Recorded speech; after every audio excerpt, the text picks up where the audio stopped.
जय कन्हैया लाल की हाथी घोड़ा पाल की डीजे रंजन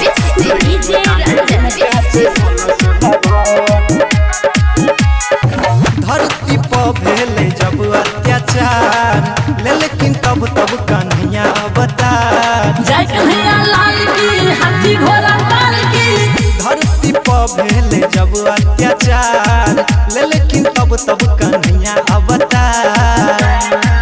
उनका सभे जाने चले दुनिया शहर उनका देखू ककन सुका पैथर थर लके जेल में जन्म खुमा चाहबे गदर केकरो एकोटा नहीं हिनका छै 16 भर लके जेल में जन्म खुमा चाहबे गदर केकरो एकोटा नहीं हिनका छै 16 भर।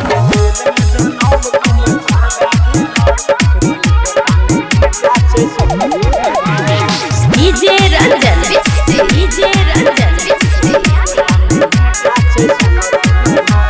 मैया यशोधा देखलखिन चमत्कार मुँह में समय छले पूरा संसार। जय कन्हैया लाल की हाथी घोड़ा पाल की मैया यशोदा देखलखिन चमत्कार मुँह में समय छले पूरा संसार। नंद बाबा के भर गेले खुशी से घर देखू झूमै छे नाचै छे गोकुल नगर लके जेल में जन्म मचाबे गदर केकरो एकोटा नहीं हिनका छै 16 भर लके जेल में जन्म ई मचाबे गदर केकरो एकोटा नहीं हिनका छै 16 भर। जय कन्हैया लाल की हाथी घोड़ा पाल की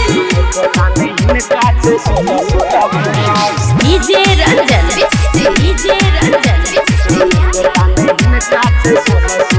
जगत के पालनहारी एले हो कलयुग में किशन मुरारी एले हो। जय कन्हैया लाल की हाथी घोड़ा पाल की जगत के पालनहारी एले हो कलयुग में किशन मुरारी एले हो।